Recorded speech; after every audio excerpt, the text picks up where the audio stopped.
નમસ્કાર, હું ખોડાજી એસ ઠાકોર, પ્રાથમિક શાળા ભોરામલી, તાલુકો સાગબારા, જિલ્લો નર્મદા. હું ધોરણ 3 થી 5માં ગણિત અને પર્યાવરણમાં અભ્યાસ કરાવું છું બાળકોને. છેલ્લા 16 વર્ષથી આ પ્રવૃત્તિ કરી રહ્યો છું. ધોરણ 3 થી 5ના ગણિતની અંદર અભ્યાસ કરાવતી વખતે જોયું કે બાળકોને ટેક્સ્ટ બુકની અંદર ઘણી બધી પ્રવૃત્તિઓ આપી છે. એ પ્રવૃત્તિઓ માટે ઘણી બધી શૈક્ષણિક સાધન સામગ્રીની જરૂર પડે છે અને આ પ્રવૃત્તિઓ ના કરાવવામાં આવે તો બાળકો સંકલ્પનાઓ સારી રીતે સિદ્ધ કરી શકે તેમ નથી. તો તેના હેતુથી બાળકો અને શિક્ષક સાથે મળી અને ઘણી બધી શૈક્ષણિક સાધન સામગ્રી ગણિત વિશેની પ્રવૃત્તિઓ માટે બનાવવામાં આવી અને આ રીતે મેથ્સ પ્રેક્ટિકલ લેબ એટલે કે ગણિતની એક પ્રયોગશાળાનું નિર્માણ થયું, એની રચના થઈ. એ માટે સૌપ્રથમ દરેક એકમ દીઠ પ્રેક્ટિકલ નક્કી કરવામાં આવ્યા, પ્રવૃત્તિ નક્કી કરવામાં આવી અને એ પ્રવૃત્તિ દીઠ વિદ્યાર્થીઓ જાતે વ્યક્તિગત પ્રવૃત્તિ કરી શકે તે માટેની સાધન સામગ્રી નિર્માણ કરી. આપણે અહીંયા જોઈએ એક ઉદાહરણ જોઈએ કે બાળકોને સ્માર્ટ ચાર્ટ્સની રચના કરવી છે. તો અહીંયા ઉદાહરણ આપ્યું છે કે બાઇક અને રિક્ષા આ વાહનો કેટલા છે, તો વિદ્યાર્થીઓ જાતે ચાર્ટ્સની રચના કરી શકે છે અને એ ચાર્ટ્સ પરથી પ્રશ્નોના જવાબ પણ આપી શકે છે.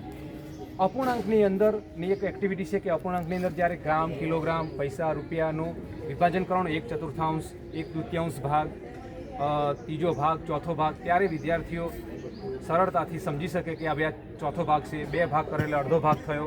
તો આ રીતે ભાગ કરીને વિદ્યાર્થીઓ સમજી શકાય છે. અહીંયા એક ગણિત ગમ્મત મોડલ છે જેની અંદર એક ઘડિયાળનું મોડલ છે. એમાં ઘડિયાળ સમજાવી શકાય. આ અપૂર્ણાંકનું મોડલ, સમઅપૂર્ણાંકનું મોડલ છે. આ સંખ્યા જ્ઞાન માટે છે કે સંખ્યા જ્ઞાન વિદ્યાર્થીઓને સમજાવવા માટે એકમ, દશક, 100, 1000 લખેલું છે. નીચે સંખ્યાના કાર્ડ છે, વિદ્યાર્થીઓ લગાવશે અને સરળતાથી આ સંખ્યાઓ બનાવી શકે છે. કેટલીક સંખ્યાઓ આપણે એકમ આવે છે કે તે સરખું દેખાય છે, જેમાં અંક અને મૂળાક્ષરો અને આકૃતિઓ અડધો આંટો ફેરવતા કેવી રીતે સરખા દેખાય છે એ આપણે અહીંયા જોઈ શકીએ છીએ. એવી રીતે આકૃતિઓ પણ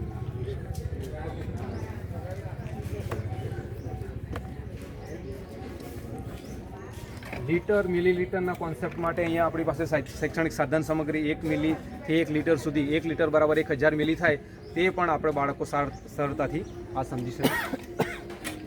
ખોખા અને રેખાચિત્રો માટે ખૂણા, આકાર, 3D આકારો, રૂપિયા, પૈસા, તમામ એકમો માટે આ બાજુ આપણે અવયવી, પેટર્ન, સંખ્યા, બ્લોક, સમઘન, લંબઘન, અહીંયા જુદા જુદા આકર્ષક TLM બનાવ્યા છે જે અપૂર્ણાંકને સરળતાથી સમજાવી શકાય છે.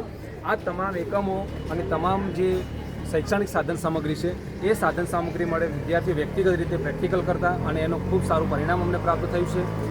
ધોરણ 4ની અંદર 80%, ધોરણ 5ની અંદર 86% બાળકો ખૂબ સારી રીતે આ પ્રવૃત્તિઓ કરી શકે છે.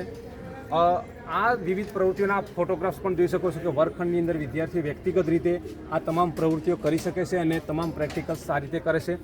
22 ડિસેમ્બરના રોજ અમે ગણિત દિવસની ઉજવણી કરીએ છીએ અને તમામ બાળકો ગણિતની વિવિધ કૃતિઓ રજૂ કરે છે. તેના પણ અમે 2 વર્ષના આ ફોટોગ્રાફ્સ આપ જોઈ શકો છો. આ તમામ શૈક્ષણિક સાધન સામગ્રી હોય તો વર્ગખંડની અંદર 3 થી 5ની અંદર ગણિત ખૂબ સરળતાથી ભણાવી શકાય છે. અમારો પ્રયોગનો એક નમ્ર હેતુ એ પણ છે કે GCRT ગાંધીનગર આવી એક કિટ તૈયાર કરે અને દરેક શાળાને ધોરણ 3 થી 5ની અંદર પણ મેથ્સ પ્રેક્ટિકલ લેબ પ્રોવાઈડ કરે. તો આ હેતુથી દરેક શાળાને આ લાભ મળશે અને અમારા જે નવતર પ્રયોગનો શુભ હેતુ એ ફળદાયી થશે. આભાર.